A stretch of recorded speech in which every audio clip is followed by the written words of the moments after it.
Você viu o post novo do Twitter da The Crown? Que? Solteira sim, sozinha nunca. Ai, que horror! Horror nada.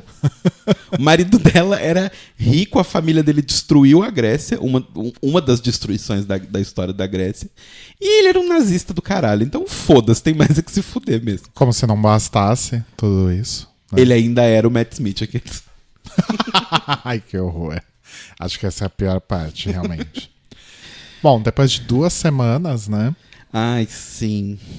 Que semana passada foi todo um... A gente conta toda a epopeia? Ah, vamos contar. Hoje pode ser um episodinho maior, vai. A gente não teve episódio Pode. O que aconteceu foi o seguinte, na semana passada, ou seria retrasada? Enfim, na semana que teve o feriado da Páscoa, da sexta-feira a do Sexta-feira Santa, né? Na sexta-feira da Paixão. Mas as pessoas chamam de Sexta-feira Santa também. Ah, é? Aham. Tá. Que é quando Jesus morre, né? Isso, é o dia que Jesus morre. E aí falam que ele ressuscitou em 3 dias, só que se você contar depois da sexta, sábado e domingo é 2. Mas Exato. enfim, contam a sexta... Porque isso não faz. Isso é uma coisa também, gente. O Rodrigo tinha essa mania quando a gente ia se encontrar. Inclusive era uma piada. Porque era tipo assim, era terça. A gente tava conversando na terça-feira.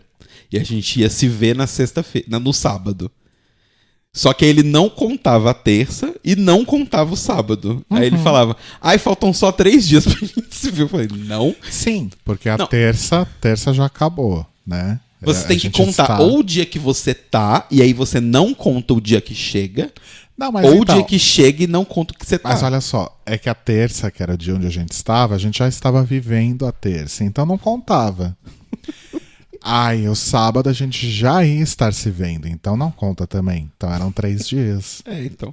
Mas aí a contagem da morte de Jesus de 3 dias é tipo essa. Que é a mesma lógica da Bíblia, né? Eu, como bom cristão, a louca. Ok. Enfim, tá. Deixa eu contar a história. Não me interrompe de novo, a louca.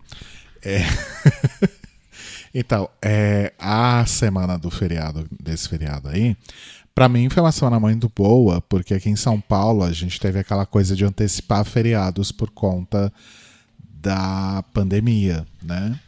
Numa tentativa frustrada de fazer as pessoas ficarem em casa, elas fizeram o quê? Foram pra praia. Exato. Enfim, não sei quem achou que isso ia dar certo. Mas a empresa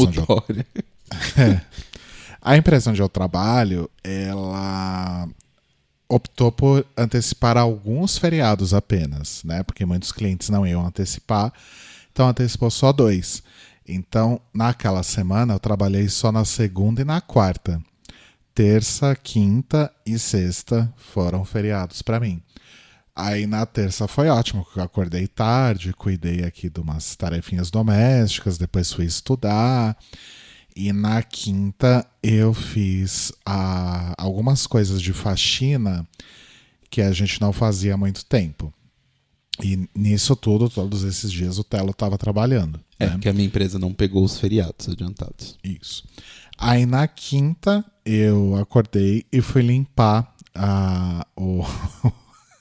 o azulejo da cozinha, porque assim, a nossa cozinha, os armários da cozinha, eles não vão até o teto, né?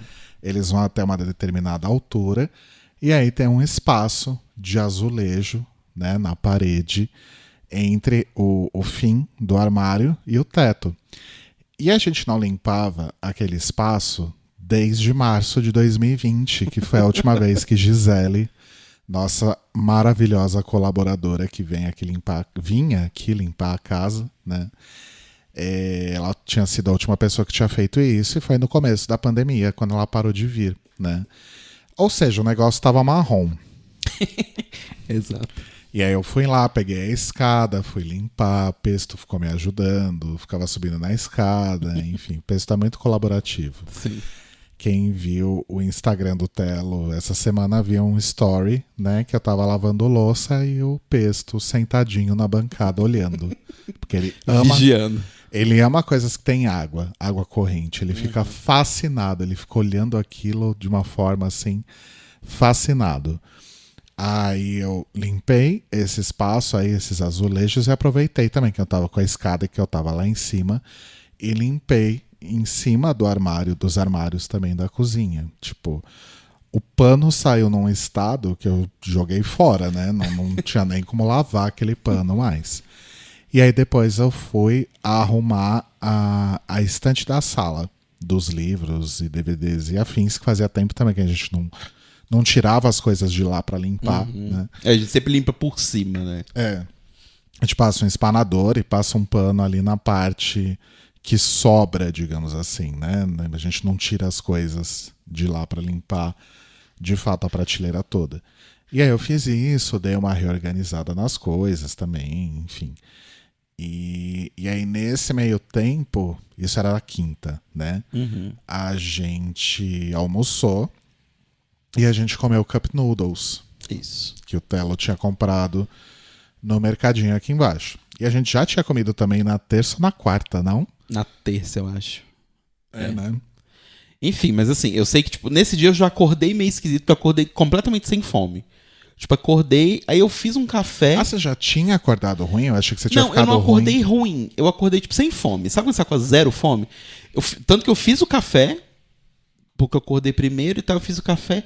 Enquanto eu tava passando o café, eu tive aquele momento de iluminação, eu falei, tá aí, eu tô passando café mais pra você, porque eu não tô com fome. Aí eu tomei uma xicrinha de café, mas não comi nada, não tava com fome e vim trabalhar. E aí durante o dia eu tava até ok, assim, só que eu tava sem fome. Aí no almoço a gente comeu esse Cup Noodles e ele já ficou meio embrulhado assim no meu estômago. Já desceu ruim, né? Já desceu ruim. E aí foi um dia bem estressante na quinta-feira do trabalho e eu fiquei tipo em reunião atrás de reunião. Então, tipo, foi dando umas 5 da tarde, aquele Cup Noodles não saía de dentro do meu estômago e tava uma sensação ruim. Eu tava tendo uns calafrios, tava fraco, a cabeça doendo. Tipo, ele tava embrulhado no seu estômago e quando você arrotava, por exemplo, vinha ele. Exato, né? Exato. E aí tava bem ruim. Aí chegou no final, assim, do expediente, no finalzinho do dia. O Rodrigo tava tomando banho, eu cheguei no banheiro e falei, oi, tudo bem? Você já terminou de usar o banheiro? Você virou pra mim, que acho que você tava fazendo a barba. Aí na quinta, depois que eu fiz toda essa faxina, eu fui aparar minha barba, deixei ela bem curtinha, porque tava difícil de dar um jeito nela. E aí depois disso eu fui assistir um vídeo também de umas coisas que eu precisava estudar. E aí nesse momento que eu saí do banheiro rolou isso. O Telo chegou, você já terminou? Eu já. Ah tá, porque eu preciso vomitar.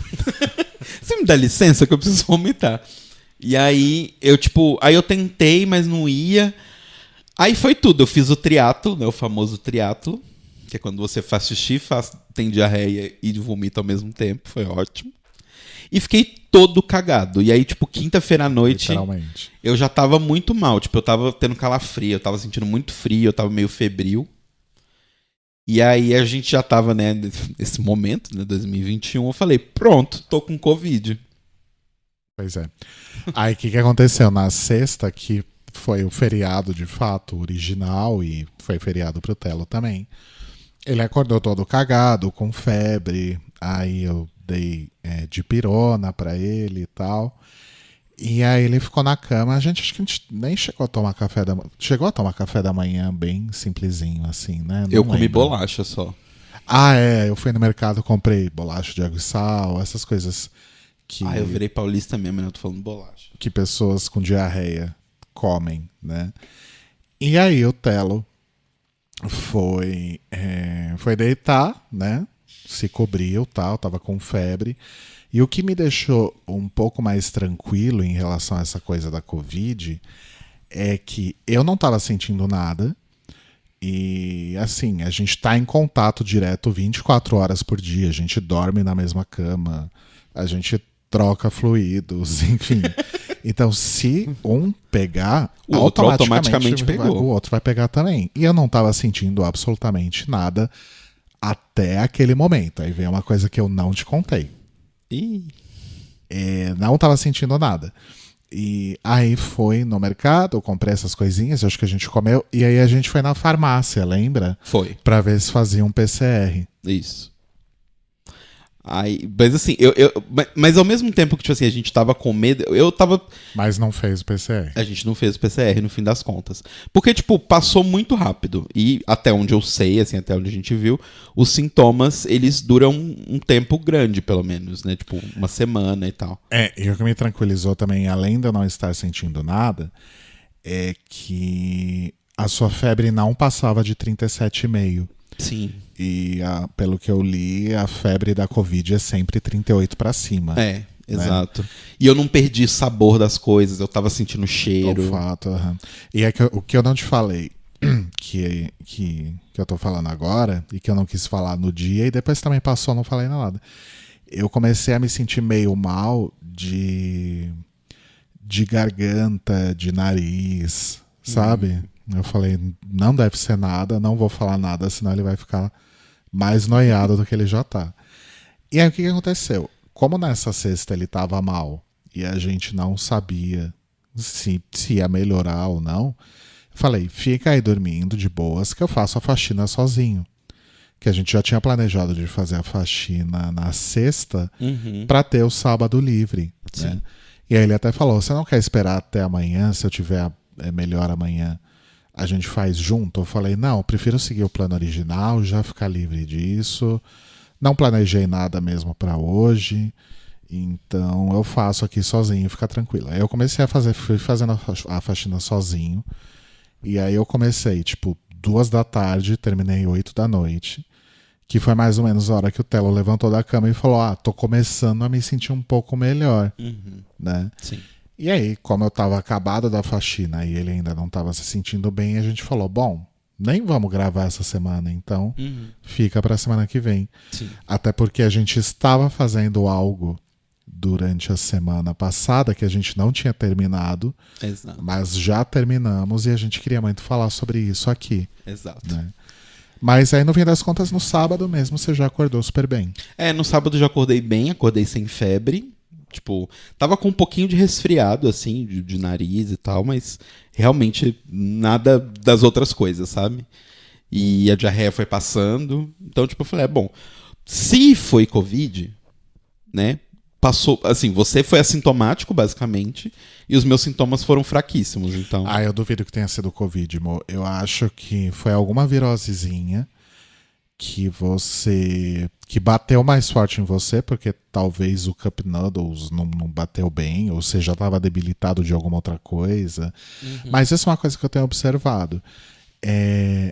Apesar de eu ser a pessoa mais cagada em termos de saúde nesse casal, por causa dos meus problemas de pressão, colesterol e afins, eu dificilmente fico doente desse tipo de coisa igual você teve. É muito raro acontecer. Sim. A última vez que eu lembro, e tem um motivo muito claro, muito óbvio para ter ficado tão mal, foi uma vez que eu tive uma diarreia que não passava de jeito nenhum, que eu tive que tomar antibiótico para passar, que foi porque tinha um molho de tomate na geladeira e tava, sei lá, tava mais de uma semana na geladeira. E eu pensei, tá na geladeira, tá ótimo, vou fazer aqui um macarrão, né? E o molho com certeza tava podre já. E aí alguma bactéria oportunista se instalou no meu intestino e eu fiquei umas 2 semanas com diarreia, assim, de ter que ir no médico e tomar antibiótico. Agora, fora isso, eu não lembro a última vez que eu tive uma febre, por exemplo. Então, mas isso é uma coisa nossa, do tipo, você costuma ter mais coisinhas de saúde pequenas, assim, do tipo, você fica mais resfriadinho, tipo, do nariz ficar um pouco ruim, garganta ficar um pouco ruim, você ficar um pouco zonzo um dia, um pouco zonzo outro dia, mas são sempre coisas pequenas que passam em um dia. Eu demoro a ficar doente, mas quando eu fico, tipo, parece que passou um caminhão em cima de mim. Exato. E me deixou no meio fio. E por falar em caminhão que passou em cima da gente, a gente tá gravando esse episódio no sábado às 7 da noite. Acabou de dar 7 da noite aqui. Sim. A gente não gravou na sexta porque, enfim, o Telo trabalhou até um pouquinho a mais, eu tava fazendo uma mix aqui e a gente não queria correr para fazer esse episódio. Então a gente deixou para hoje. Só que sábado acaba sendo o único dia que a gente consegue dormir um pouco mais apesar dos gatos acordarem a gente de manhã, né? Exato. Como eles fazem também durante a semana. Mas o que a gente faz no sábado? A gente acorda na hora que eles acordam a gente, vai lá, põe comida, dá uma atenção ali pra eles, volta pra cama e tenta dormir. Isso. Geralmente, ou a gente não consegue dormir, ou a gente dorme só um pouquinho. Uhum. E aí já levanta. E aí o que aconteceu hoje? Hoje a gente fez esse processo e aí não conseguia dormir.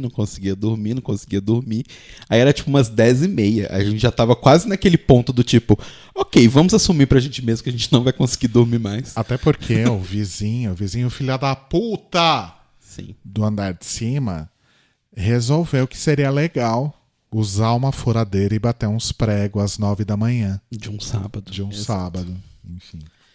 E aí a gente já tava quase desistindo, mas aí o Carbonara finalmente parou de gritar e veio pra cama. Aí o Rodrigo falou, vou aproveitar que ele veio, vamos tentar dormir meia horinha. Tá bom, vamos dormir meia horinha. Corta pra gente acordando 2 da tarde. Exatamente, 2 da tarde. E eu não sei vocês, ouvintes, mas eu e o Telo, a gente tem muito isso, né? Tipo, se a gente acordou, se a gente dormiu consideravelmente, a gente tinha dormido o quê? Umas 6 horas, 7 horas, mais ou menos. Sim. E aí a gente acordou dessas 6, 7 horas de sono e a gente dormiu de novo mais 4 horas, a gente acorda que parece que passou um caminhão do gás em cima da gente. Não, e você ainda consegue dar uns cochilos, tipo, desses dias de tarde você tava cansado e usou o restinho do seu horário de almoço pra poder dar um cochilo de meia hora. Nossa, se eu fizer isso durante o dia, eu não existo mais o resto do dia. Eu não sei essa técnica de dar um cochilinho e acordar de boa. Os meus cochilinhos, normalmente, que eu ia dar era tipo, não vou dar uma descansadinha ali, 2 da tarde. Eu acordo meia-noite. Eu não sei dar cochilinho. Então, pra mim, não funciona isso. Mas, enfim. Essa foi a epopeia, por isso não teve episódio, Mausaê, mas estamos bem. Por isso que o de hoje tá saindo num sábado à noite. Exato. As pessoas provavelmente só vão ouvir no domingo ou na semana. Exato, mas tudo bem, vai. É o nosso momento de diversão, não é um compromisso. Sim.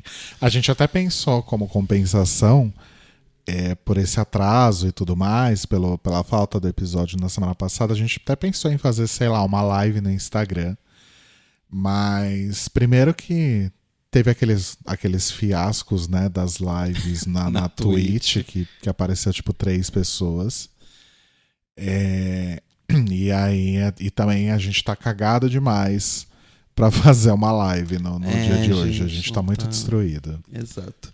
Mas enfim, por que estamos aqui? E ainda a gente vai ter que esperar chegar as compras do mercado. Porque a gente fez compra online no mercado, daqui vai chegar umas 8, 9 horas. Aí a gente vai ter que pegar lá embaixo, trazer, desinfetar guardar. E eu ainda tenho roupa pra estender também. A gente basicamente não tem sábado. O resumo da ópera é esse. Exato. Mas enfim, ainda sem sábado, conseguimos finalmente terminar Dark, que começamos a ver aí há pouco tempo atrás, bem atrasados. Acho que a gente viu tudo em 2 semanas, não foi? Foi meio que isso. Foi bem rapidinho que a gente viu. Mas, enfim, o que você achou de Dark? Olha, eu gostei muito. Eu consegui entender o furor na época, né? Porque a série é de 2017 ou 2018? Não sei, mas por aí. Eu sei que terminou em 2020, né? A última temporada foi em 2020. E, nossa, muita gente falando bem e tal, rolou toda uma comoção na época e eu consegui entender por quê. Porque a série realmente é muito boa. Mas assim, pra ser bem sincero, eu acho que a primeira temporada, ela é intocável, irretocável, não sei. Tipo, nossa, a primeira temporada é muito foda, assim, é muito caralho, né? Aí, a segunda também tem um ritmo legal, mas ela começa a se complicar um pouco mais, mas ainda assim dá pra acompanhar, mas eu acho que ela não tem tanto impacto quanto a primeira. E aí a terceira as coisas ficam ainda mais elaboradas, só que é uma temporada muito curta, pra tanta coisa se resolver. Aquele velho dilema, né? Enfim, é uma temporada muito curta pra muita coisa se resolver, apesar de ter episódios de tipo quase 1h30 de duração. Então na terceira eu só queria que tudo se acabasse logo. Basicamente minha sensação foi essa. Entendi. Então, a minha sensação é um pouco parecida com a sua. Apesar de que eu acho que a segunda ela ainda é bem interessante. Assim. Eu ainda acho que ela é tão boa no nível da primeira. É mesmo? Eu acho. Eu acho um pouquinho menos, mas ainda assim é muito boa. Mas assim, uma coisa que me chamou muita atenção de Dark é que assim, as piadas todas de Dark na época que tava passando e tal, era que tipo, ninguém entendia, que era muito complexo. Mas assim, vou jogar uma honestidade aqui, as pessoas estão bem burras ultimamente, né? Porque assim, a série ela é complexa, ela não é um Modern Family que você senta e entende, mas ela não é complexa no ponto de não dar pra entender, gente. Eu acho assim, é complexa, mas é uma mera questão de você prestar atenção. Exato. Eu acho que talvez a terceira temporada... É porque assim, além de assistir as temporadas, sempre que a gente acabava cada uma das temporadas, a gente ia ver alguns recaps da Carol Moreira e do Matheus Mendes, né? Isso. Que foram duas pessoas que falaram muito sobre Dark na época das temporadas. E aí... Se sobrou alguma dúvida, a gente matava ali, né? Teve algumas coisas... A primeira temporada, não. A primeira temporada foi tudo bem.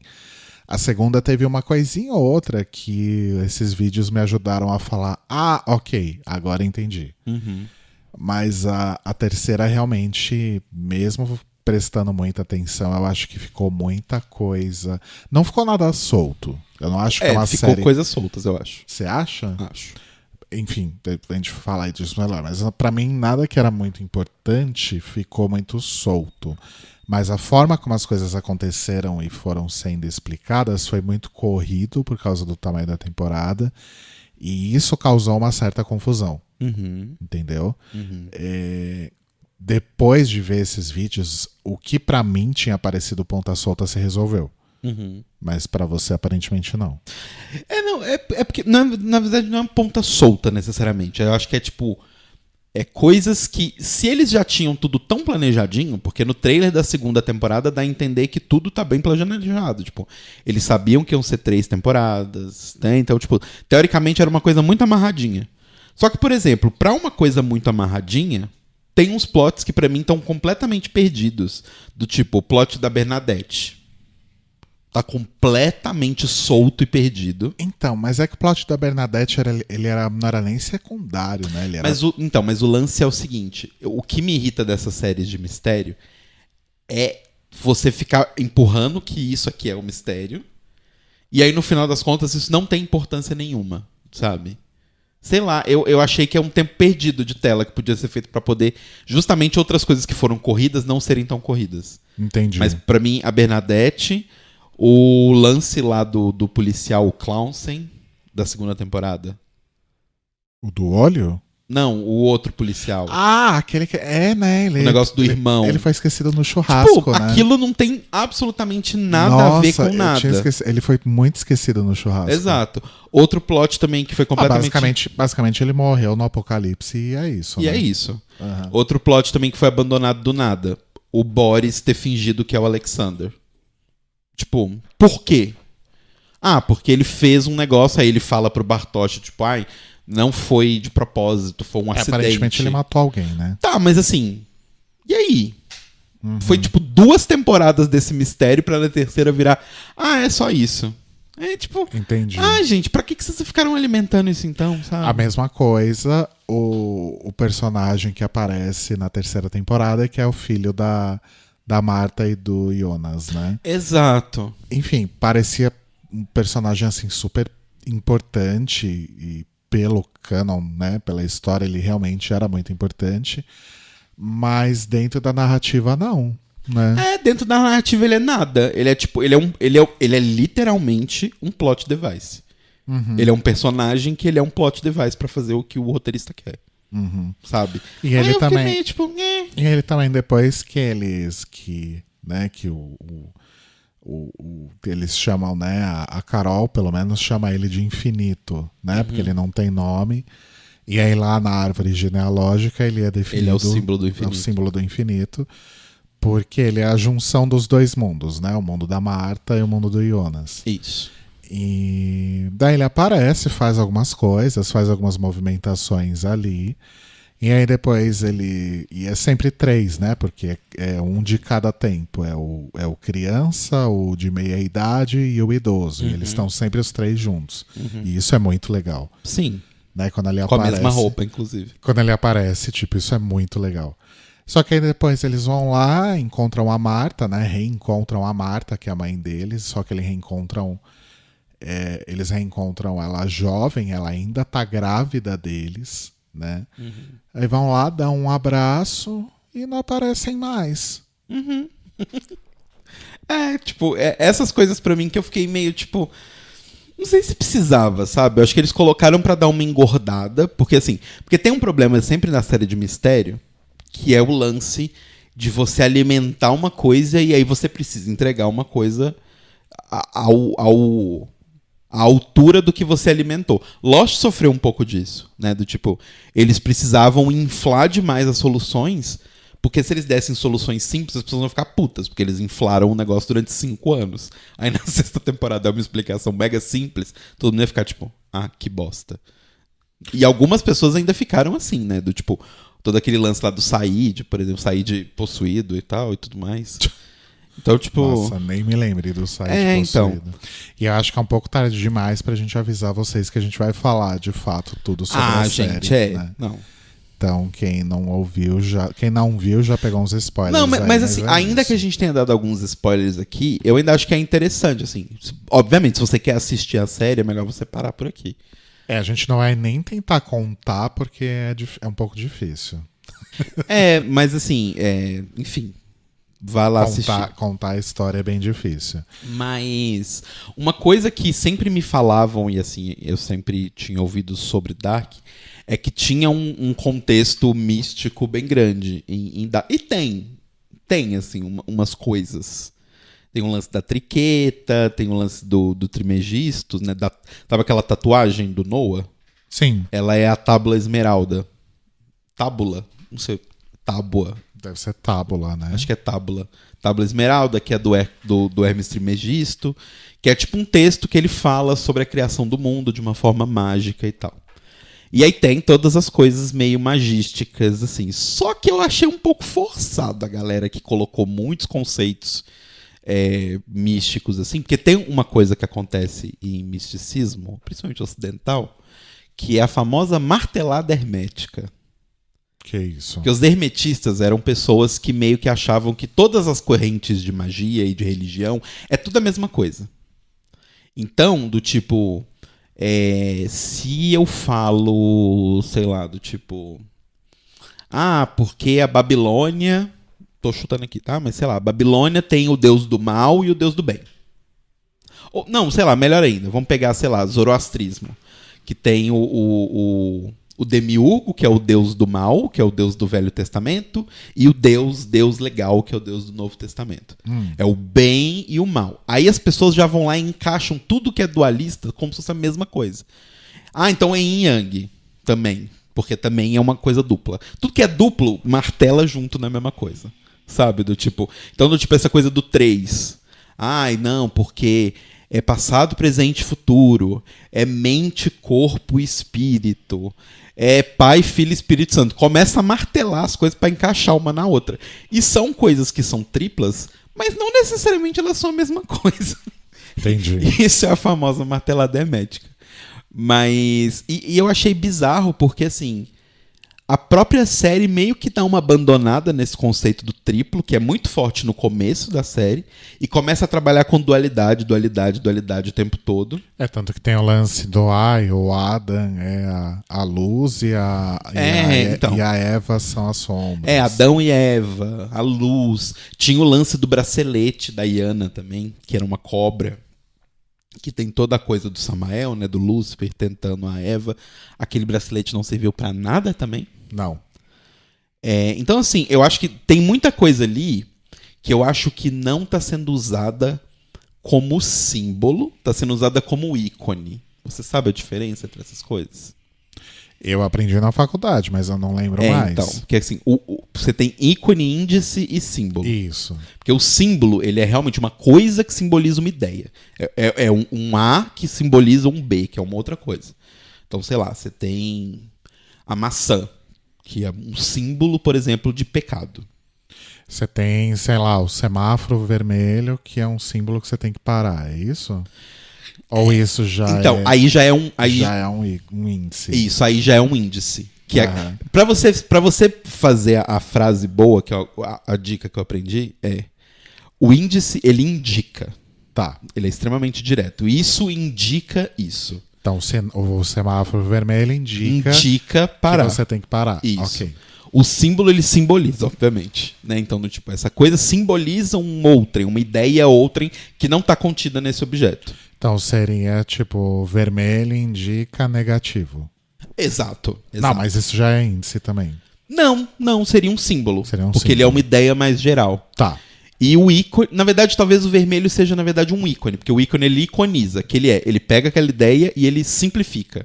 Ok. Então, um ícone de maçã da Apple, ele tá iconizando uma maçã, que ele tá simplificando aquela ideia. Ele não tá nem indicando, nem simbolizando, ele tá E aí você me lembra de o design tende ao flat, maçã da Apple. Exato. Mas, enfim, por que eu tô falando disso? Porque você estava explicando. Então, e aí eu acho que muitas pessoas viram esse contexto místico na série e tentaram ler uma coisa ali profunda. E eu acho que tem, mas eu acho que as coisas na série são usadas muito mais como índice do que como ícones, do que como símbolo. Tá. Sabe? Então, do tipo, o infinito, ele é realmente o infinito que eles estão querendo falar. A cobra do bracelete da Yana é realmente a cobra da Adão e Eva. É tudo muito óbvio, sabe?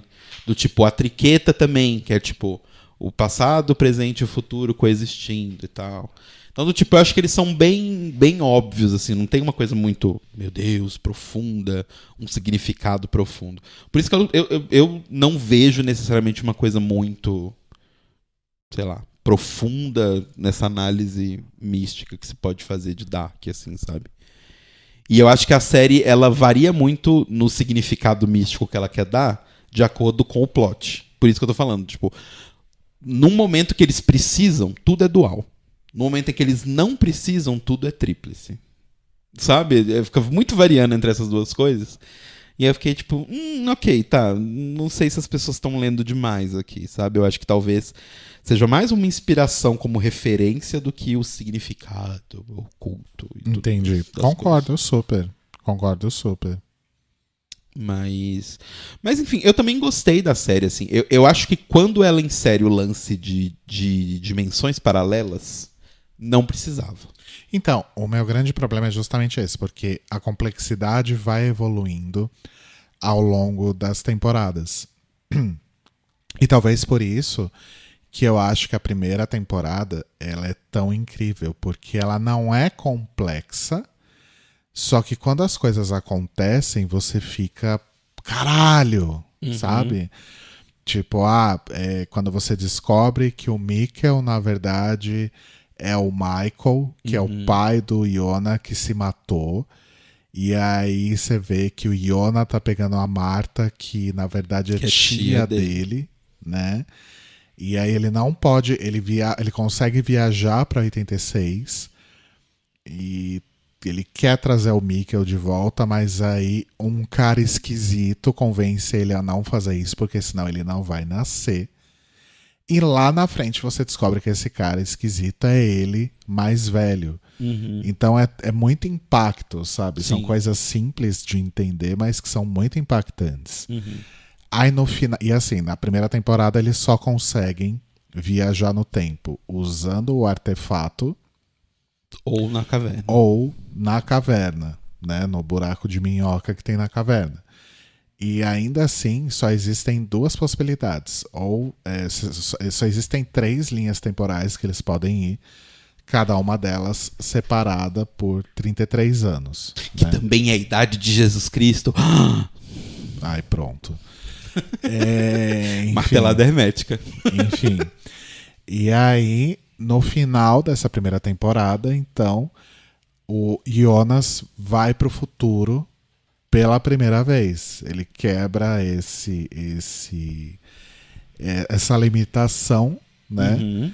E ele vai pro futuro pela primeira vez e a gente descobre, então, que o apocalipse realmente aconteceu e que ficou tudo cagado, né? Beleza, então a primeira temporada termina assim e termina num cliffhanger muito bom, né? E aí, na segunda temporada, começa a ter essa coisa também da interação com o futuro. Até aí tudo bem, né? E aí a gente começa a ver, por exemplo, a Elizabeth, que foi uma das únicas pessoas que sobreviveu. A gente vê ela lá velha, né? E ela era uma criança. E na segunda temporada eles introduzem não só os 3 tempos originais, né?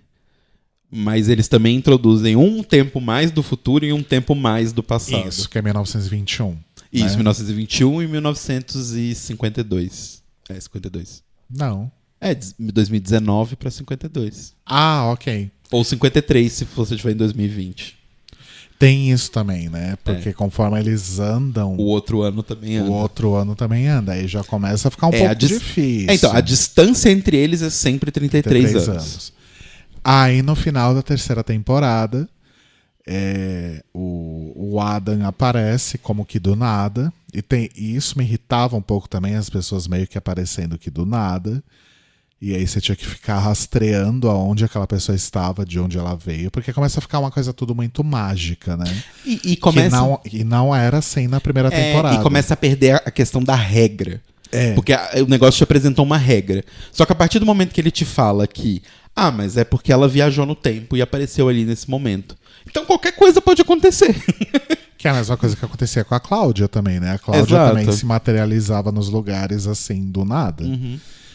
E aí, no final dessa segunda temporada, o Adam aparece, mata a Marta. E aí aparece uma Marta de outra linha. A Marta de Franja. A famosa Marta de Franja. A famosa Marta de Franja. Aí eu falei, não, gente, cansei. Aí eu já entrei na terceira temporada meio de bode, sabe? Então, e aí na terceira temporada, eles introduzem esse lance dos 2 mundos, né? O mundo 1 e o mundo 2. E depois, mais pro final da temporada, eles introduzem o lance das realidades coexistindo. O lance da bifurcação? Isso também fiquei puto. Então, mas esse da bifurcação é o que eu acho que faria sentido. Porque, assim, na minha visão, eles estão contando uma história de viagem no tempo. Né? E aí, quando você pensa em viagem no tempo e os paradoxos que existem... Pra mim, o único sentido que faz não é ter uma segunda realidade, mas ter várias realidades. Porque a cada momento decisivo que acontece, a realidade se bifurca. Sabe? Então, esse da bifurcação eu acho que fazia sentido ele no lugar dos 2 mundos. Sabe? Entendi. Pra mim faria sentido, por exemplo, sei lá, se no final eles descobrissem que tinha, sei lá, pra continuar na coisa, acabar ali na martelada, se fosse 33 mundos que eles descobrissem no final, porque cada decisão que eles fizeram foi abrindo as coisas, então você tem o primeiro mundo e 32 que saíram desse mundo. Por decisões. E aí eles teriam que caçar essas decisões. Que momento que a gente fez essa decisão que fez isso partir? Foi isso. Aí beleza, a gente fazendo isso, a gente já elimina 2 mundos ali. E aí vai indo até eles chegarem nesse uno original, entre aspas. Sim. Porque isso faz sentido. Os 2 mundos não faz sentido. Eu também acho. E esse lance da bifurcação, ele é de fato melhor explicado mais no final. Né? Que é a história lá a Cláudia simplesmente teve um insight, né? Enfim. Mas já passou. E aí, nesse meio tempo, a gente vê o Jonas jovem morrendo. Isso. E aí a gente fica, como que ele morreu se a gente já sabe que ele vai envelhecer e vai virar o Adam? E tem até ao longo em algum desse momento aí da temporada, tem um momento que o Jonas, não sei se acho que na verdade na segunda, não me lembro agora, mas o Jonas tenta se matar e o tempo não deixa, o Noah aparece magicamente para explicar para ele que o Jonas não pode se matar porque o tempo não vai deixar, porque já existe uma versão velha dele. E aí, num determinado momento lá na frente, o Jonas jovem morre. E aí a gente olha e pensa, como? E já tinha tido um tease também, porque quando o Jonas vai pro mundo 2 e ele encontra o Jonas mais velho, o Jonas adulto fala pra ele, mas eu nunca fui pra esse mundo 2. Tipo, o que você tá falando? Eu nunca fui pro... acho que ele fala com a Marta, da Marta de Franja. Ele fala, mas eu nunca fui pro seu mundo. Tipo, por que você tá falando isso? Eu nunca fui. Exatamente. Só que ainda assim tá meio confusa a coisa. Só que aí quando resolvem esse lance da bifurcação, que aconteceu tanto com o Jonas, tanto quanto com a Marta, eu já tinha até esquecido que em algum momento o Jonas jovem tinha morrido. Então, pra mim, essa informação meio que passou X, então, sabe? Por isso que eu tô falando, eu acho que se eles tivessem se mantido só no lance da bifurcação e tivessem várias bifurcações, faria muito mais sentido do que esse lance de ter uma segunda dimensão, sabe? Porque não precisa. A dimensão da Eva podia muito bem ter sido uma bifurcação diferente. Exato. Porque o lance da bifurcação é que, né, tipo, o problema, assim, entre muitas aspas, tanto do Jonas quanto da Marta, é que eles não podiam se encontrar. A Marta da Terra 2 e o Jonas da Terra 2, né? Porque quando eles se encontram, sempre gera o mundo em que os dois morrem. Eles têm que não se encontrar, porque aí ela vira a Eva e ele vira o Adão e tal.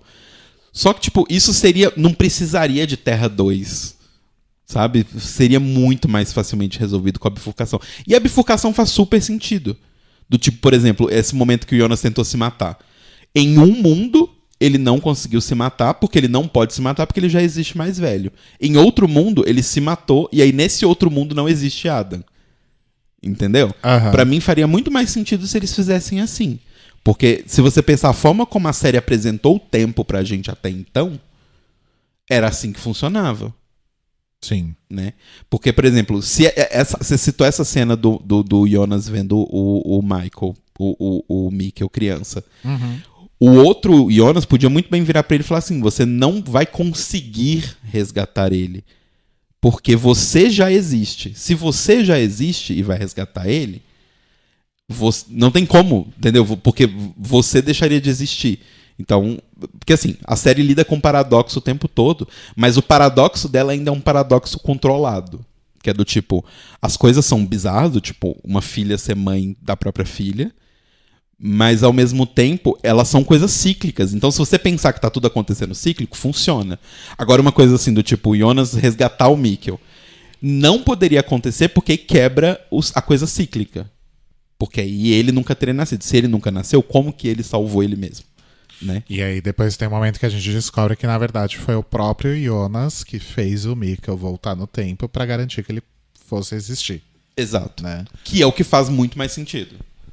Agora, uma outra coisa que me irrita bastante é, primeiro, essa coisa das pessoas magicamente aparecerem nos lugares.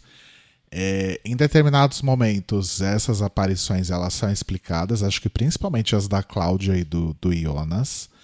Mas o que me irrita também é a quantidade de recorrência do seguinte plot. Eu fui mandado aqui para fazer tal coisa. E aí alguém vira e fala, pois é, mas quem te mandou aqui te enganou. Sim.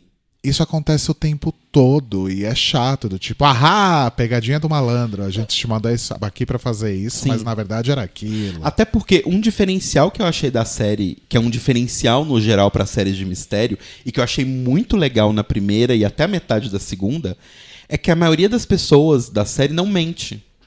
As pessoas não mentem umas pras outras. Do tipo, o Adam claramente podia mentir pro Jonas e fingir até o final que ele não é o Jonas. E aí o Jonas só no futuro ia perceber que ele ia virar o Adam, sabe? Ele não precisava falar a verdade. Então, quando ele falou a verdade, eu falei, nossa, tipo, realmente... E aí eu fui lembrar nos outros episódios antigos, e realmente as pessoas nessa série não mentem. Do tipo, elas falam... O que os personagens falam é a realidade. Só que aí começa, depois da metade da segunda temporada, começa isso. Do tipo, fulano tá te enganando, fulano tá te enganando, fulano tá te enganando, fulano tá te enganando. E aí vira tipo, gente, sabe? Vocês não estavam usando esse recurso e agora vocês estão usando ele em todos os episódios. Mas um dos recursos interessantes desse de te enganei pra fazer uma coisa achando que você... Te enganei para você achar que você vai voltar para tal lugar fazer tal coisa, mas na verdade meu objetivo é que você faça outra. Dessa categoria, o que mais me deixou assim impactado foi saber que o Michael só se matou porque o Jonas voltou no tempo para convencê-lo a não se matar. Sim. Porque o Michael nunca tinha pensado em se matar. Ele só pensa quando ele vê o Jonas falando que ele não deveria fazer isso. Uhum. Isso foi bem foda. E esse é o clássico é o clássico de destino, né? Édipo é isso. Tanto o Édipo quanto o pai do Édipo fogem de um destino que eles tinham dramático. E por fugir, eles justamente causam o destino dramático que eles teriam. E eu acho que nessa mesma categoria também entra essa questão do Jonas ajudar o Mikkel a voltar no tempo, sendo que era tudo o que ele queria que não acontecesse. Né? Exato. Que é muito legal, que é tipo... Isso tem em Harry Potter também, né? Do tipo... No terceiro livro lá, que tem a viagem no tempo, o Harry fica o tempo todo no livro aprendendo a fazer o patrono, e não conseguindo. E aí, no final, ele só consegue fazer o patrono porque ele já tinha feito o patrono e viu o que ele tinha feito. Então, se ele viu o que ele tinha feito, ele sabia que ele podia fazer e faz. Sabe? Essas coisas de paradoxo das coisas. E uma coisa que eu tenho muito interesse, mas eu tava procurando pelos canais que falam de Dark e ninguém fez, mas eu queria muito fazer a linha do tempo dos objetos da série. Do tipo, o relógio... A pulseira é simples, a pulseira ela não viaja tanto, mas o relógio, a correntinha de São Cristóvão... O relógio eu realmente não entendi Os aparatos, as pokebola... Os aparatos também. As pokebolas acho que eu nem ligo, porque já virou já festa. Tava na bagunça. Todo mundo viaja pra onde quer, a hora que quer, enfim. Agora os aparatos, que os aparatos existiam poucos, né? Sim. Existiam 2. Sim. E o relógio da Charlotte também, eu não consigo nem pensar. Então eu fiquei curioso nisso, de fazer uma linha do tempo dos objetos, assim. Mas acho que o problema da série foi isso. Eles tentaram... Mas deve ter isso na internet. Deve ter. Mas tipo, eles tentaram complexificar demais um negócio que não precisava. Já estava interessante no nível de complexidade do começo, sabe? Eu acho que se eles fizessem, talvez, a linha e as famílias se entrelaçarem mais, né? Porque no final tem até muita gente que tá fora do ciclo, né? Que a gente vê, que é tipo... A Regina não tá no ciclo, a própria Cláudia não tá no ciclo, né?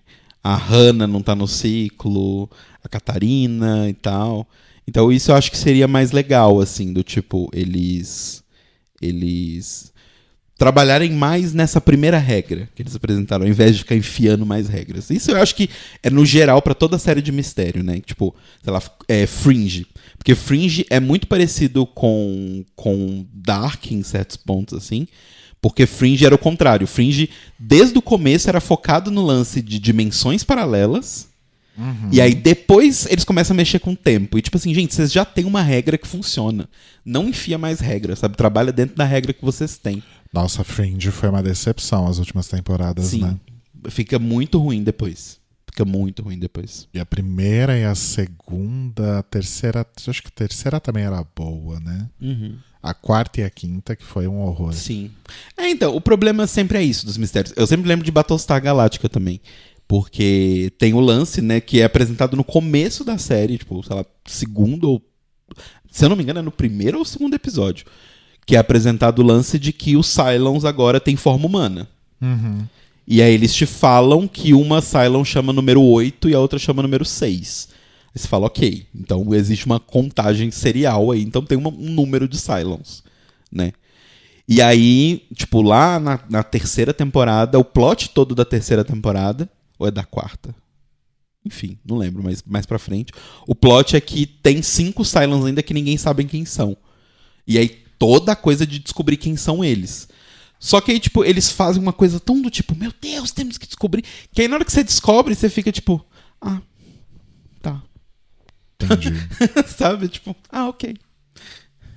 Mas voltando a Dark, enfim, eu acho que esse lance realmente do ciclo, basicamente quem se fode e que não tá no ciclo são as pessoas que acabam, não necessariamente, né?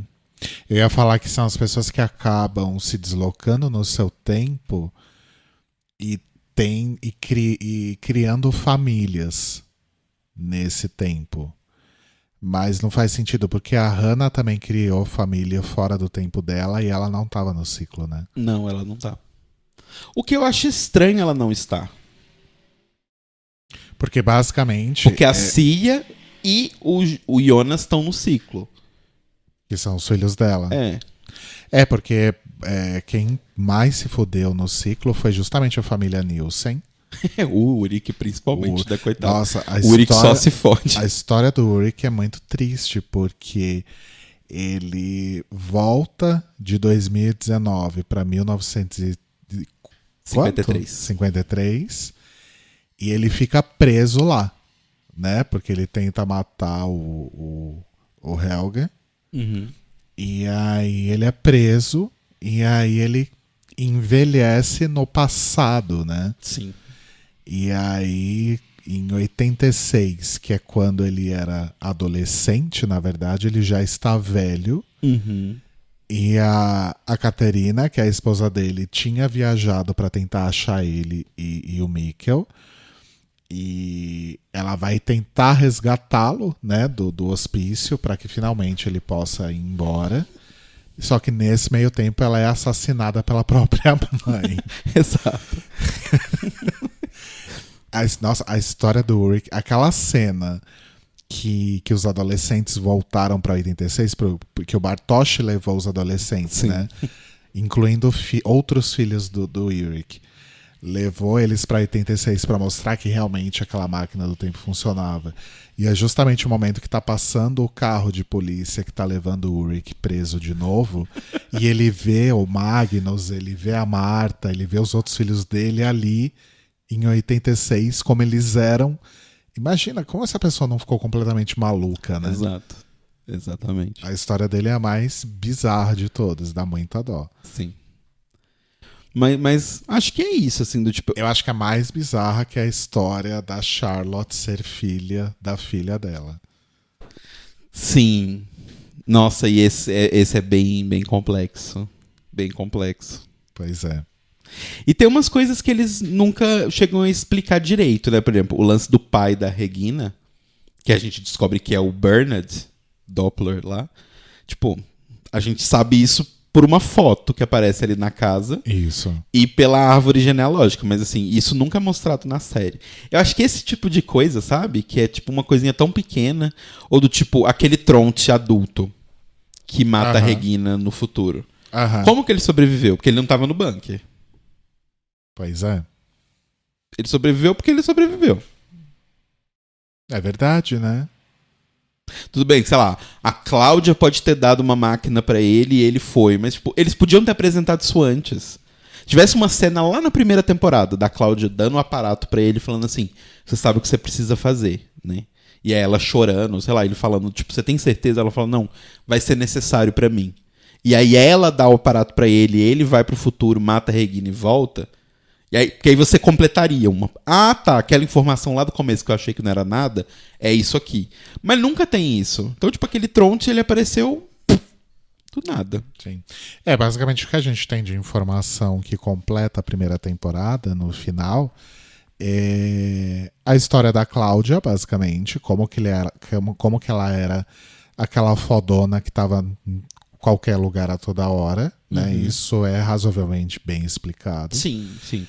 E como que o Jonas, de meia idade, voltou pro passado pela primeira vez. Né? Ele só voltou pro passado depois de ter passado lá 30 anos tentando, junto com a Cláudia, utilizar aquela partícula que estava protegida. Parecia que estava protegida meio que por um casulo, alguma coisa assim, né? E tem o lance que é outra regra que eles quebram, é que com a matéria escura você viaja pra onde você quer, né? Você não viaja com o ciclo dos 33 anos. Enfim, bizarro. O lance deles irem pra 1880 também, acontece assim, do nada. Porque até então o aparato não fazia isso. O aparato levava eles, beleza, ele viajava, mas ele viajava ou 33 pra frente ou 33 pra trás. E aí do nada ele foi 66 pra trás e é isso aí. Mais de 66, não foi? Não, bem mais, né? Porque eles estavam... Porque eles estavam em 2019. Então eles foram 33, 66, 99. Eles voltaram 100 anos, não foi? 99 anos. Não, 2019 para 1919 já dá 100 anos. Mas não foi em 1919 que eles voltaram em 1988. 1888. Foi mais de 100 anos. Então foi... Quanto dá 33 vezes 4? E aí eu já não sei. 12 com... 120 e poucos anos. 132 anos. Então, tá vendo? Não faz sentido nenhum. E antes o aparato não fazia isso. Mas agora ele fez. E aí quando mostrou lá, 1880, né? Que vai mostrando as datas. E aí tava lá o Jonas de meia idade com o Bartosz, o Magnus e a Francisca adolescentes. Eu falei, oi? Não faz sentido. Não, faz sentido porque eles voltaram no final da segunda temporada. Mas não pra 1880. O que não faz sentido pra mim eles terem voltado pra 1880. Ah, sim, não, porque a máquina funcionou diferente. Mas assim, teoricamente a máquina funcionou desse jeito, sei lá, por quê. Pois é. Desculpa, Apocalipse. E aí eles foram pra 1888. E aquilo ali é tipo alguns meses depois que eles chegaram. Bizarro, mas enfim. Essas coisas que eu acho que, tipo, não precisava quebrar a regra tava funcionando, sabe? Então, não sei. E uma coisa que eu achava muito legal também da primeira temporada, que eu só percebi isso no final da temporada, é que ele sempre fala, né? Passado, presente e futuro. Então a série considera o presente é 1886. 1986. 1986. E não 2019, porque 2019 é o futuro. Espera só um pouquinho. Tá, estão ligando da Corner Shop aqui, que a gente precisa rever o pedido, que tem uns itens faltando. Então vamos dar um pause e a gente já volta?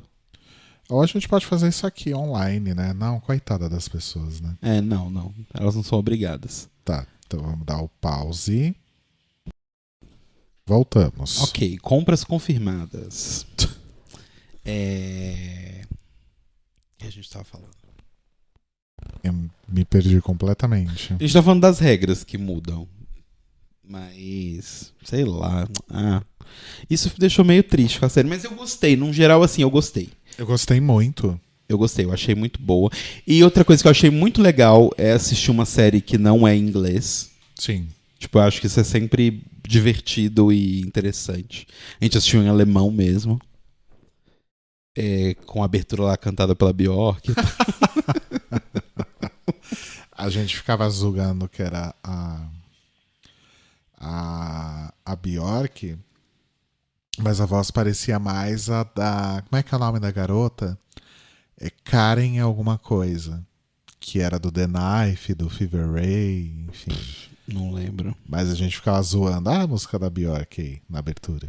E uma coisa que é muito legal também de todos os episódios é que todos no momento final, né, antes da conclusão de fato do episódio, mas lá já pro finalzinho, quando tá acontecendo alguma coisa ou tá só realmente mostrando como que os personagens estão lidando ali e tal, sempre toca uma música, né? E se não me engano, no final, no último episódio da segunda temporada, toca a versão do Peter Gabriel para My Body is a Cage, do Arcade Fire, que é uma daqueles clássicos, né, de versões que ficaram melhor que as originais. Sim. Tipo Hurt do Johnny Cash, que é melhor que a Hurt do Nine Inch Nails. Essa versão do Peter Gabriel para My Body is a Cage cai nessa categoria também. Tem uma música que eles mostraram que eu gostei muito. Eu não lembro o nome do cantor, acho que é Azin. Eu vou olhar aqui, o que eu salvei no meu Spotify. Mas é aquela música Ariadne lá, da Ariadne, é muito que chama, na verdade, Labyrinth Song. É bem bonita essa música do Labirinto. Que, inclusive, isso é uma coisa que eu acho que o simbolismo eles usam legal. que é a história da Ariadne, né? Que, pra quem não conhece, a Ariadne era filha do Ariadne foi aquela primeira participante trans do Big BBB. Brother. Exato. Além dessa, a Ariadne também era filha do rei Minos, de Tebas, que tinha o Minotauro, né, que era o outro filho dele, preso dentro do labirinto. E aí o Teseu vai lá pra matar o negócio, e a Ariadne é apaixonada pelo Teseu, e ela dá pra ele um fio pra ele conseguir voltar do labirinto depois que ele entrar a primeira vez. Então tem essa temática do fio de Ariadne tá na série toda. Sim. E umas coisas muito pequenas até, do tipo... Principalmente na primeira temporada, né? Que Sim. Tem a Marta fazendo a peça.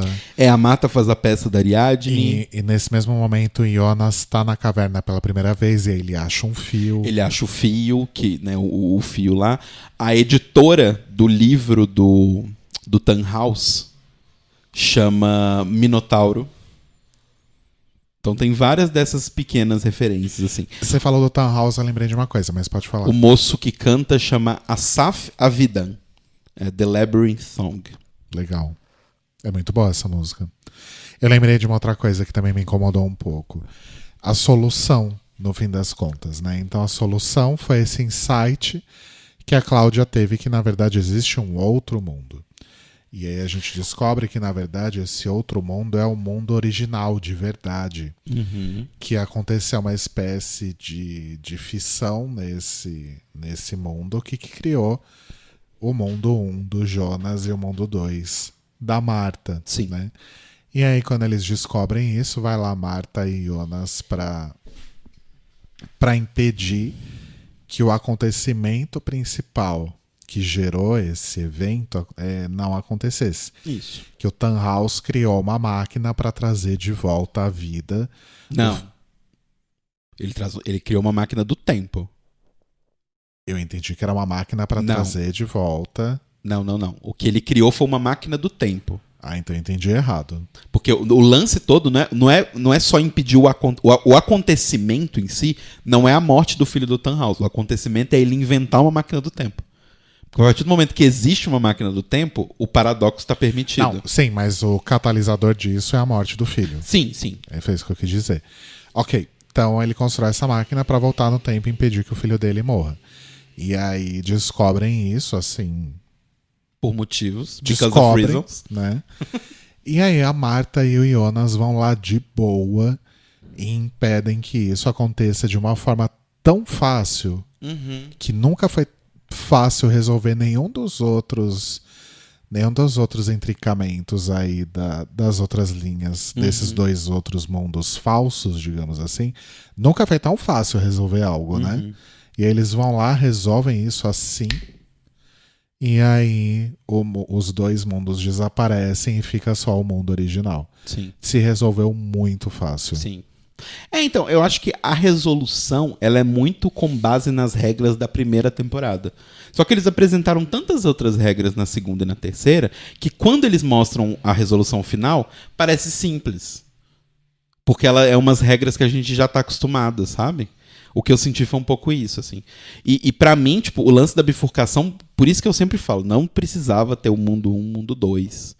Eu acho que se fossem só bifurcações e eles fossem reduzindo as bifurcações, chegaria no mesmo final. Eles iam descobrir qual que é a bifurcação original, entre aspas.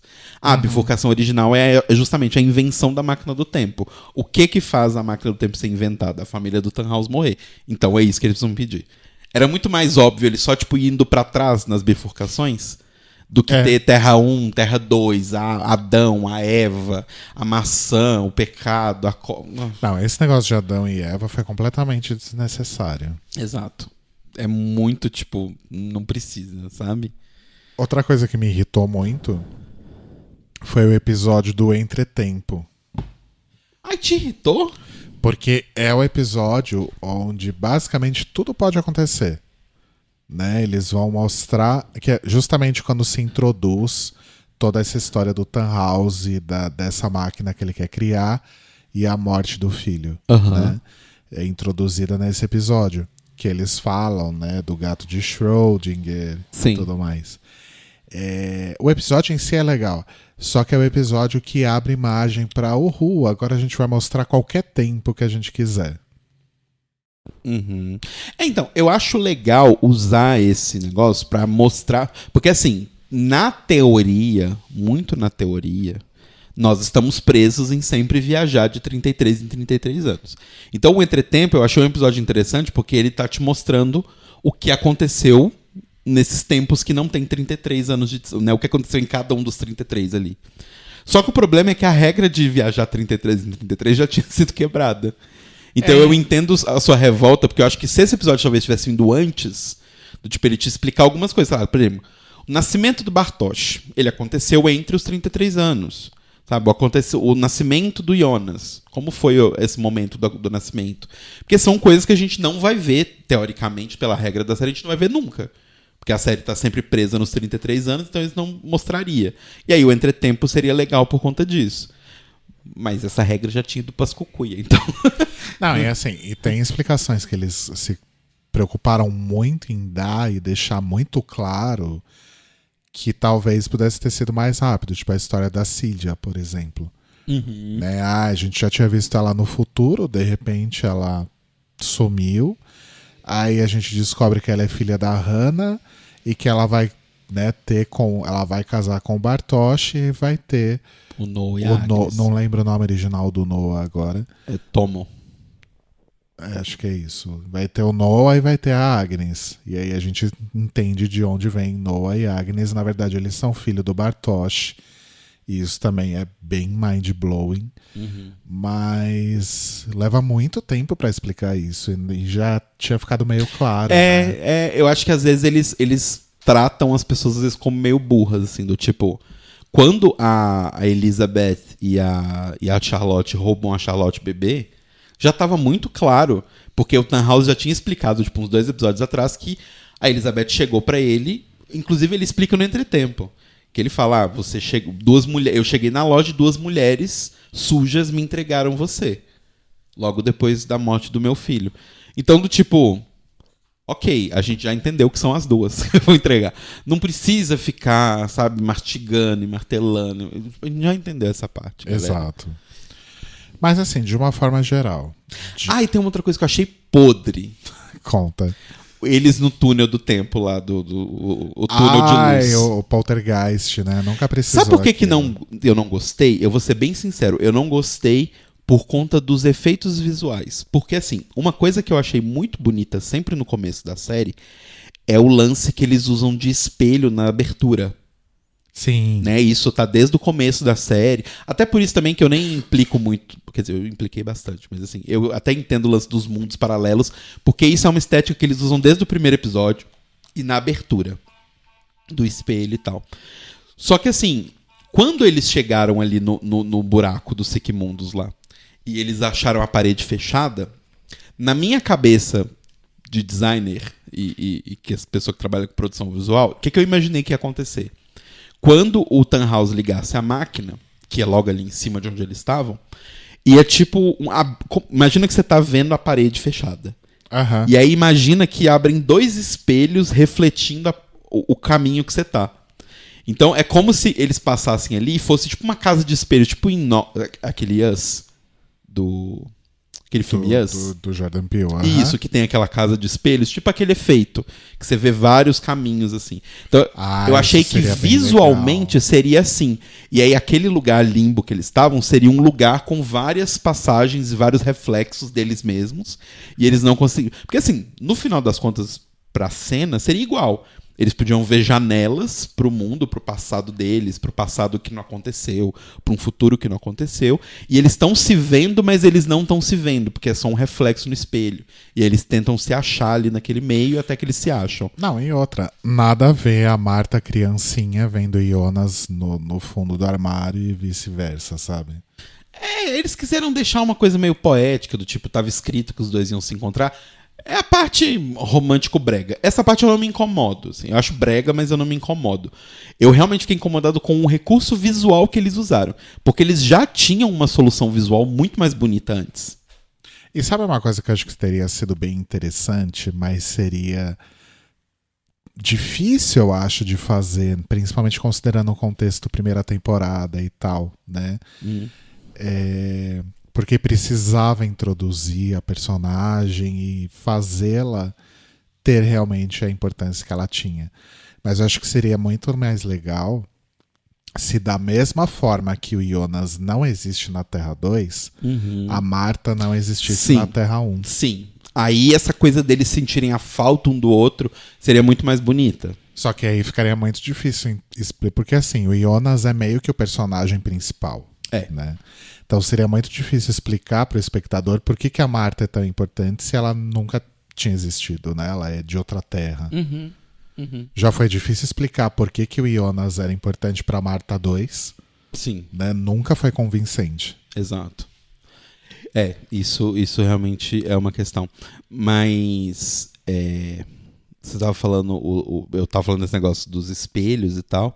Inclusive tem uma coisa que eles fazem que, assim, eu preciso ler sobre isso, eu preciso procurar sobre, porque é uma coisa que me encucou muito a cabeça, que são os cenários espelhados do mundo 2. Ah, isso é muito legal. Né, que a casa dos Canvold, a escada... Porque, assim, a casa em si, os quartos estarem ao contrário, eu acho que é super fácil a nível de produção, porque a casa é simétrica, né? Então, tipo, é só onde era o quarto da Hannah, eles construírem o quarto da Marta 2, e onde era o quarto do Jonas, eles construírem o quarto da Catarina do mundo 2. É só eles inverterem o set, beleza. Só decoração. Mas a escada é pro lado contrário. A saída da casa é pro lado contrário. A escola deles é ao contrário. A delegacia de polícia é ao contrário. A igreja tem uma torre ao contrário. Aí quando chegou na igreja, na cena da igreja, porque assim, na casa a gente até pensou, né? O Rodrigo falou, é um cenário. Talvez, tipo, eles só reconstruíram um cenário, né? Aí eu falei, ok, é possível. Aí quando mostrou a igreja na cena da igreja, eu falei, ok, eles não construíram 2 igrejas. Isso é um fato, né? Então, tipo... Será que a igreja era chroma key? Não, então, o que eu acho que era, e assim, eu tive essa impressão várias vezes, mas não vou rever a série pra ver isso, porque acho que ia ser muito chato fazer isso, mas, tipo... Eu tenho a impressão que essas cenas que tem esses edifícios e tal, elas são filmadas espelhadas, né? Tipo, a cena é filmada e é espelhado no After Effects. No Premiere, sei lá onde eles editam a série. Porque em vários momentos eu tive essa impressão, o machucado, não a cicatriz grandona, mas o machucadinho debaixo do olho da Marta muda de lado. Tem isso. Eu não sei se... né, tem que ver isso. Eu não sei se... Porque eu até falei com o Rodrigo essa minha teoria. O machucado muda de lado quando ela vai pra Terra 1 e pra Terra 2. Tipo, na Terra 2 o machucado é de um lado, na Terra 1 o machucado é do outro. Eu não consegui reparar isso. Mas se for isso, é muito legal. E uma outra coisa que eu tentei reparar... Mas assim, como a série é em alemão, não é meu idioma... né, natural, eu precisava ler a legenda, então em vários momentos eu me perdi. Mas quando eles estavam no mundo 2 e as coisas eram invertidas, eu sempre tentava ver se os personagens eram canhotos ou destros. Olha! Pra ver se, tipo, realmente eles filmaram a cena e depois inverteram ela, sabe?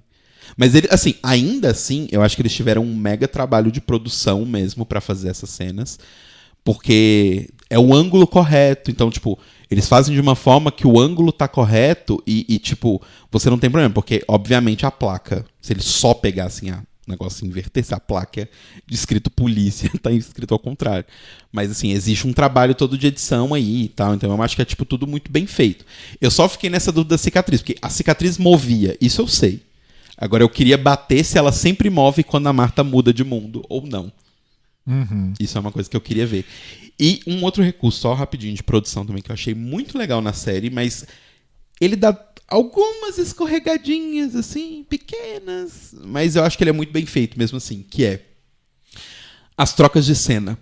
Quando você tá no mesmo mundo e troca de tempo, ele dá um barulho de relógio, né? O tic-tac. Ele dá um tic. Ele faz só o tic, né? É porque ele faz o tic e na cena seguinte é o tac. É? Isso eu não reparei. Pra mim era sempre tic. Que toda vez que você troca... Toda vez que você tem uma transição e ela muda o tempo, ele tem esse relógio. Tem uma cena ou outra que tem uma transição de cena, mas que não é transição de tempo. E o relógio toca também, mas são poucas vezes, assim. E quando muda de dimensão, né? Tipo, tá mostrando o mundo 2 e vai pro mundo 1, tem aquela dimensão que é tipo um zoom in, assim. Não sei explicar aquele efeito. Parece um chupado, né? É, um chupado, assim. E isso é muito legal. Porque, pra uma série que tá o tempo todo viajando no tempo... Porque uma coisa é, se os personagens não viajassem no tempo e só a história viajasse no tempo, seria fácil, né? Porque você ia ver a Cláudia adulta, você ia falar, beleza, então é 86.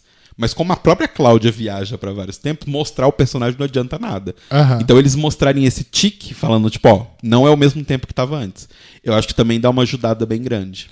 E você tem uma impressão que, não digo tudo, tá? Mas acho que os pontos principais de argumento do roteiro foram escritos de trás pra frente? Tipo, eles escreveram da terceira pra trás? Sim, algumas coisas eu tenho essa impressão. Por isso que eu falei, é bem fechadinho. É piegas e algumas regras são quebradas à toa, mas eu acho que ela é bem fechada. Pra uma série de viagem no tempo e viagem entre dimensões, é fechada até demais. Com tanto personagem, com tanta variável. Exato. Né? É tipo até bem fechado até demais, porque viagem no tempo a gente tá acostumado a bagunça pura, né? Tipo, vide, por exemplo, sei lá, De Volta pro Futuro. De Volta pro Futuro não é bagunçado. O que não existe em De Volta para o Futuro é paradoxo. Não existe paradoxo você algum. Muda a realidade toda, né? Não existe paradoxo algum, porque tem toda essa preocupação que se o Marty, no 2, né? Se o Marty encontrar com ele mesmo, né? Que ele voltou lá no primeiro filme, e aí depois no segundo filme ele volta de novo pra 55, eles não podem se encontrar de jeito nenhum por causa do paradoxo. Sim. Em Dark, foda-se. Tipo, às vezes a mesma pessoa, 3 versões dela estão lá no mesmo tempo e elas se encontram as 3. E tá ela, tudo tipo, bem. ela de uma semana no futuro tá ali junto com ela ao mesmo tempo. E tá tudo jóia. Né? Não vai explodir nada. Sim. Mas é porque Dark pressupõe isso, né? Como eles estão no loop, tipo, tanto faz. O que acontece dentro do loop, tanto faz desde que o loop seja mantido. Uhum. Então... E eu acho que é o tipo de viagem no tempo que eu mais gosto. Esse meio do destino. Assim, tipo, a coisa já aconteceu. Você não tem como mudar porque ela já aconteceu. Se você tentar mudar, justamente você tentar mudar é o que faz ela acontecer. Exato. Então, isso eu acho muito, muito legal. Mas é uma série muito boa, gente. Sim. A gente já deu spoiler de tudo, mas se você ainda tá aqui, assista. Eu realmente consigo concordar com todo mundo que achou maravilhoso, porque realmente é muito boa. Sim. Aliás, de 1880 a 2056, qual a nota que você dá para Dark? Eu acho que eu dou um 2019, assim. Eu também. Não é, tipo, meu Deus, perfeita a série. A gente falou alguns problemas aqui. Mas, num geral, e é como eu falei, pensando que é uma série sobre viagem no tempo da Netflix, tinha tudo pra ser uma bomba. E não é, sabe? É muito bem feitinho, é muito bem escrito. Design de produção é maravilhoso, sabe? Os figurinos são incríveis.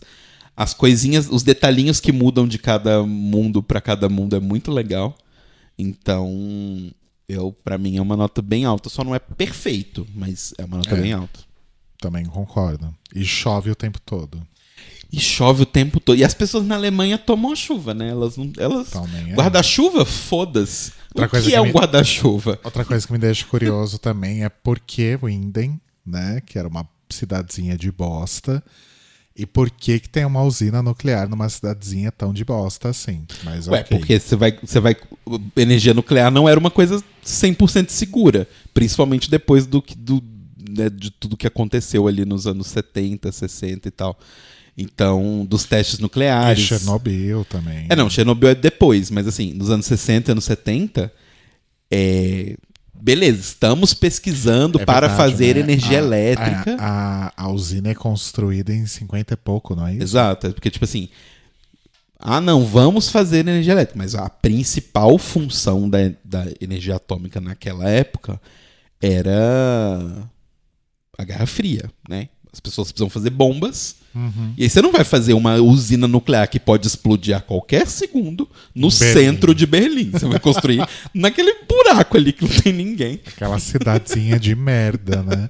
E outra coisa também é que a população de Winden se resumia basicamente só as famílias que estão nesse rolê todo, né? Exato. Ninguém mais... As outras pessoas, foda-se, assim. Ah, e sabe um outro personagem também que fica meio nada a ver, assim? O pai do Eric Oberdorf. Ah, mas ele também não tinha importância alguma, Mas, né? eu achei muito engraçado, que é tipo o Uri que vai lá, né? Pra tentar descobrir sobre o Mikkel. E aí ele puxa um negócio lá de um esgoto lá da estufa da galera. Sai, tipo, um pacote que é do tipo Fernandinho Beiramar, sabe? Fernandinho Beiramar teria inveja daquele carregamento. E aí o Uri, que é policial, vira e fala: não tem nada a ver com o Mikkel? Ele, não. Ah, então beleza, foda-se. Sou policial, mas não vou te prender por tráfico de droga, não. Foda-se, segue aí a ver sua vida. Ai, gente. Vende droga na escola que tá de boa. Tá tudo bem, só quero achar meu filho. Exato. Quem nunca, né? Ah, mas foi isso, foi muito bom. Agora a gente precisa achar uma série nova de mistério. Uma série nova era all, né? Porque agora a gente voltou a estar sem nada para assistir. Sim, mas a gente podia focar numa série de mistério. Eu pensei um tempo te sugerir aquela The Away, mas as pessoas falam The Away é mais divisivo do que Dark. As pessoas, tem gente que, tipo, odiou. É mesmo. E tem gente que fala que é, tipo, Away na terra, Deus no céu, sabe? Nossa. Tipo... E aí, como é muito divisivo, eu não sei se eu quero assistir uma série de 4 temporadas, que foi cancelada, não tem nenhum final. Ah, então não. É, sabe? Do, tipo, a não ser que fosse, tipo, muito incrível, eu ia querer ver pelo menos. Se dissesse que são 4 temporadas, se fosse 5 ou 6, mas tem o final, eu assistiria. Mas série que acabou sem final, eu não acho que vale a pena. É. Mas enfim, gente, sugiram pra gente aí no nosso Twitter, no nosso Instagram, séries de mistério. É, séries nessa pegada, assim, pode ser antiga, pode ser recente. Tamo aí disponível. Agora é a vez de vocês fazerem o desafio pra gente, né? A gente faz os desafios um pro outro, mas o pessoal que ouve pode desafiar a gente também. Então, o meu Instagram e Twitter é Leite Cruz. E o meu Instagram e Twitter é Telo Caeto. Isso. E... Não sei por que a gente tá falando isso. Quem tá ouvindo esse podcast com certeza conhece a gente nas redes sociais. Às vezes não vai saber. Vai que caiu alguém aqui desavisado. E se vocês querem que a gente tente fazer lives no Instagram, porque na Twitch foi um grande fracasso, avisem a gente também. Mandem inbox, menção, ou vão lá nos nossos últimos posts e comentem em Instagram. Ok. É isso, então muito cuidado pra não transar com a sua tia. Exato, e como diz a Lady Gaga, né? My biggest enemy is me. Call 911.